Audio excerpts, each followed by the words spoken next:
Bonjour. Aujourd'hui, nous sommes dans l'Évangile de Marc, chapitre 8, où les disciples nous enseignent la très grande différence entre l'expérience et la maturité.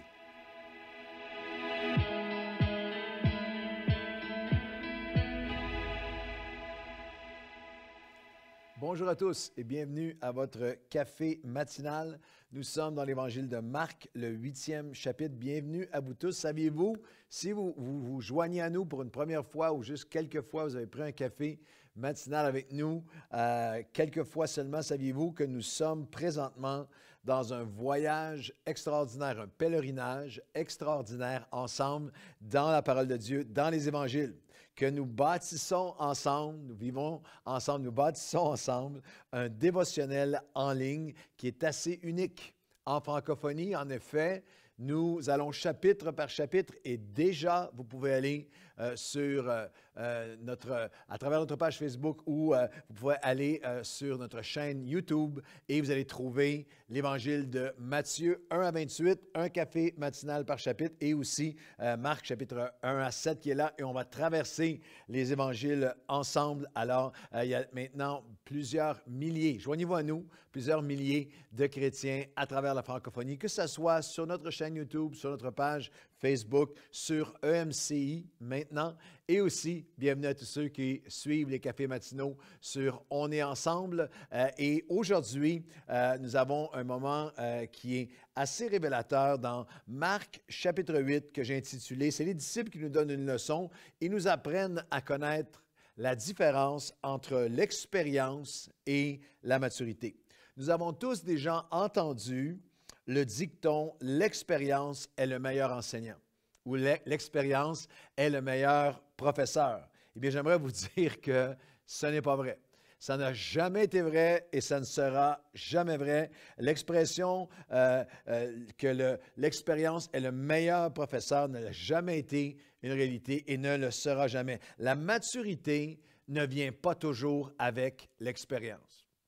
Parfois, le nombre des années, l'ancienneté, avec le temps, parfois, fait simplement ajouter des cheveux gris, de la calvitie, des rides et quelques kilos. Ce n'est pas parce que ça fait longtemps que quelqu'un vit qu'il est sage ou qu'il a acquis de la maturité. Pensez-y un instant, et pour moi, comme pasteur, après 37 ans de pastorat, des personnes, des familles, des couples, des leaders, des églises qui répètent inlassablement, année après année, les mêmes erreurs, les mêmes patterns toxiques, les mêmes, vont d'année en année sans jamais apprendre, sans jamais développer une maturité. C'est hallucinant comment tu peux rencontrer, je rencontre dans ma vie pastorale, des gens dans la trentaine, quarantaine, cinquantaine, 60, 70 ans et la maturité n'est pas correspondante avec le nombre d'expériences. La même chose, on dit que l'expérience de souffrance, ça prend beaucoup. Il y a des gens qui retombent continuellement dans les mêmes patterns parce qu'ils n'apprennent jamais. Et spirituellement, c'est très vrai. L'expérience seulement, les années, l'ancienneté, la seniorité n'est absolument pas le meilleur enseignant. L'expérience avec un cœur enseignable, avec un cœur qui est désireux d'apprendre, là devient l'expérience avec un cœur enseignable, là, à ce moment-là, devient le meilleur enseignant. Je dirais de cette façon, l'expérience enseigne seulement celui ou celle qui est enseignable. C'est lorsque nous sommes prêts à apprendre de nos expériences que la maturité se développe. Mais la maturité spirituelle, la sagesse, n'est pas un don automatique avec les années. L'expérience qui devient maturité n'est pas dans ce qui nous arrive, mais ce que nous allons faire avec nos expériences, avec ce qui nous arrive, ce que nous allons laisser Dieu faire en nous, ce que nous allons laisser le Seigneur utiliser, cette expérience pour développer la maturité. Une équation du royaume serait ceci, une équation immuable du royaume de Dieu, c'est que expérience plus écoute et un cœur enseignable égale maturité. Expérience seule n'égale pas maturité. Expérience plus écoute Et un cœur enseignable c'est ça qui va produire la maturité et la sagesse. C'est pour ça que vous avez des gens qui peuvent être jeunes en âge et avoir un haut niveau de maturité parce qu'ils ont eu un cœur enseignable à travers toutes les expériences de la vie. C'est pour ça qu'il y a des gens qui, même après des années à avoir vécu de belles expériences, peuvent en fin de vie faire plein d'erreurs à l'automne de leur vie, quarantaine, 50, 60, 70, faire des erreurs terribles. C'est pour ça que vous voyez des ministères qui ont connu des années fructueuses et tout à coup, après 20 ans, 30 ans, il y a des choses qui éclatent, scandales qui éclatent, problèmes qui éclatent parce qu'ils ont cessé d'avoir un cœur enseignable. Et les expériences se sont accumulées, mais les expériences ont cessé de développer la maturité parce que le cœur enseignable n'était pas là. Ce principe est important alors que nous plongeons dans notre lecture aujourd'hui, dans Marc chapitre 8, et on va lire les versets 1 à 4. En ces jours-là, une foule nombreuse s'étant de nouveau réunie, n'ayant pas de quoi manger, Jésus appela les disciples et leur dit, « Je suis ému de compassion pour cette foule, car voilà 3 jours qu'ils sont près de moi et ils n'ont rien à manger. Si je les renvoie chez eux à jeun, et force leur manqueront en chemin, car quelques-uns d'entre eux sont venus de loin. » Et les disciples lui répondent à Jésus, « Comment pourrions-nous rassasier, comment pourrions-nous rencontrer le besoin, comment pourrions-nous trouver des pains ici dans un lieu désert? » Est-ce que cette histoire vous semble un peu familière? Est-ce que vous avez un sens de déjà vu? Eh bien, la raison est simple, c'est que 2 chapitres auparavant seulement, c'est exactement le même récit, le même scénario. Une foule affamée, les mêmes mots. Au verset 37 de Marc 6, pour vous rafraîchir la mémoire, Jésus a répondu, « Je suis ému de compassion pour eux, donnez-leur à vous-même à manger. » Mais ils ont dit, « Comment pourrions-nous trouver des pains pour 200 deniers et leur donnerions-nous à manger? » Et même après le miracle où les multitudes ont été nourries, 5000 ont été nourris, 5000 hommes, à part les femmes et les enfants, et ils ont sorti avec 12 paniers pleins de surplus de la bénédiction après que les 5000 hommes et femmes et enfants aient été nourris et qu'ils ont entré dans la tempête portant les paniers de la fidélité de Dieu, représentant la fidélité de Dieu lorsque la tempête frappe dans Marc chapitre 6. Encore une fois, ils sont stupéfaits, ils sont remplis d'étonnement, ils sont terrorisés. Et le verset 52 de Marc 6 nous rappelle pourquoi. Parce qu'ils n'avaient pas compris, n'avaient pas saisi, n'avaient pas appris du miracle des pains, parce que leur cœur était endurci. C'est littéralement la même histoire, pensez-y un moment, exactement le même scénario. Il y a 2 chapitres. Dans Marc 6, Jésus nourrit 5000 hommes, à part les femmes et les enfants, avec 5 pains et 2 poissons. Il reste 12 paniers en surplus. Dans Marc 8, notre texte d'aujourd'hui, il y a 4000 hommes, à part les femmes et les enfants. Il y a 7 pains. D'une certaine façon, il y a moins de gens à nourrir, plus de ressources. Le même Jésus, ils ont l'expérience de sa provision passée, pourtant, ils posent les mêmes questions d'incrédulité encore. Les mêmes questions de « c'est pas possible, on n'a pas les ressources », comme s'ils avaient oublié déjà. Ils avaient vécu l'expérience, mais le cœur endurci empêche l'expérience de devenir une maturité.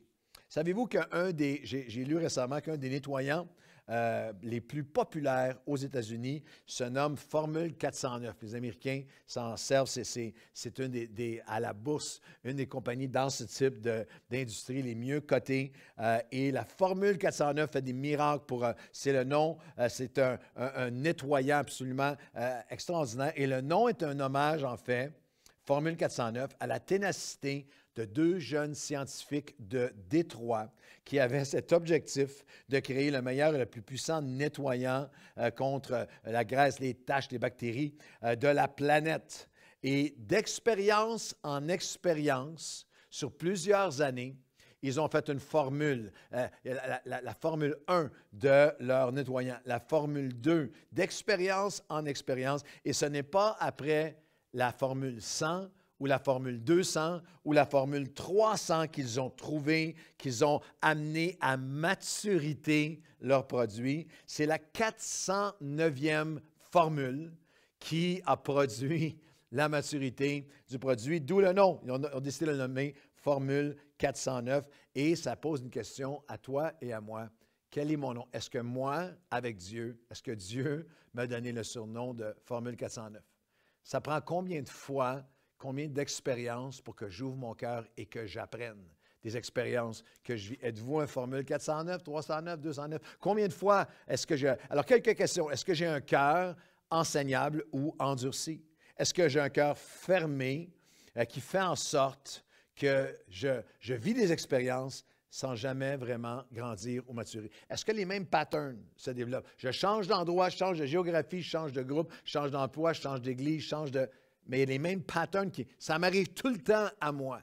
Est-ce que c'est possible que tu sois dans un cercle vicieux de Formule 409, que tu sois littéralement à vivre expérience après expérience, mais c'est le cœur enseignable qui va faire que ça devienne Est-ce que tu es comme les disciples qui sortent du miraculeux, Dieu a tellement fait dans le passé? Est-ce que tu souffres d'amnésie spirituelle? Ou à chaque fois que tu traverses quelque chose, tu oublies ce que Dieu a fait hier, comment il a pourvu hier. Dans le cas de Marc chapitre 8, c'est saisissant, c'est le même pattern. Et Dieu avait été si fidèle, leur avait enseigné, avait confronté leur cœur endurci et il retombe immédiatement par la suite. Est-ce que vous tombez dans l'amnésie spirituelle? Est-ce que vous traversez aujourd'hui, toutes les épreuves d'aujourd'hui, comme si Dieu n'avait rien fait hier? Comme si Dieu n'avait pas pourvu hier. Êtes-vous quelqu'un qui, avec un cœur enseignable, fait en sorte que les expériences développent votre maturité? Ou est-ce que je suis quelqu'un qui, avec un cœur endurci, d'expérience en expérience, ne grandit jamais en foi, en confiance, en calme, en joie, en reconnaissance, en gratitude, en confiance en Dieu, en sa souveraineté sur nos vies? Je vais terminer en vous faisant faire un petit voyage, juste quelques passages avec moi. Il y en a des dizaines dans les Proverbes, parce que les Proverbes font un contraste très, très intense entre la leçon, concernant la leçon de Marc 8, entre même ce que les Proverbes appellent dans le langage de l'Ancien Testament, les bénédictions et les malédictions qui sont rattachées à un cœur qui est enseignable ou non. Je vais dire les références assez rapidement, mais vous allez pouvoir les prendre en note si vous le voulez avec l'enregistrement. Mais si on regarde dans les Proverbes, si on regarde par exemple au Proverbe 10 et le verset 17, Proverbe 10, 17, « Celui qui se souvient et apprend de la correction prend le chemin de la vie, mais celui qui oublie, néglige, résiste la réprimande de l'expérience s'égarera toujours de la même façon. » Si on continue dans les Proverbes, le Proverbe 12, 1. Celui qui aime la correction aime la sagesse, la maturité. Celui, et je vous avertis à l'avance que les Proverbes ne sont pas politiquement corrects dans le langage. Celui qui aime la correction aime la sagesse, la maturité. Celui qui refuse la réprimande est stupide. Ce n'est pas moi qui le dis, c'est les Proverbes. Proverbe 13, 18. La pauvreté et la honte sont le partage de celui qui rejette la correction, mais celui qui a égard, celui qui est ouvert, qui a un cœur enseignable à travers ses expériences, à être corrigé, va trouver une place d'honneur. Proverbe 15 et le verset 10. Une correction sévère menace celui qui abandonne le sentier. Celui qui hait la réprimande mourra. Le moqueur n'aime pas qu'on le reprenne. Proverbe 15, 12. Il ne va pas vers les sages. Et le dernier, le Proverbe 15, 31, 33. L'oreille attentive aux réprimandes mène à la vie. Celui qui rejette la correction méprise son âme et l'humilité précède la gloire. En d'autres mots, si vous feriez un tableau des Proverbes, celui qui refuse d'être corrigé s'égare. Il ne va pas vers les sages, l'autre prend le chemin de la vie. Le cœur qui refuse d'être corrigé est stupide, pauvre, dans la honte, se sent menacé. Celui qui aime la correction est honoré, fait son séjour avec les sages, acquiert l'intelligence et connaîtra la gloire. Alors aujourd'hui, prenez le choix avec moi. Prenez la décision avec moi. Je ne veux pas vivre des chapitres 6 dans ma vie où Dieu agit de manière extraordinaire, mais mon cœur endurci fait que l'expérience se dissipe en fumée et que je vais d'expérience en expérience sans jamais acquérir la maturité. Et tout ça va se jouer avec est-ce que je suis prêt à demander au Seigneur de m'aider à avoir un cœur enseignable devant lui. Seigneur, aujourd'hui, nous voyons deux chemins devant nous. Le chemin de la malédiction, le chemin des expériences qui se répètent et se perpétuent sans jamais développer notre maturité.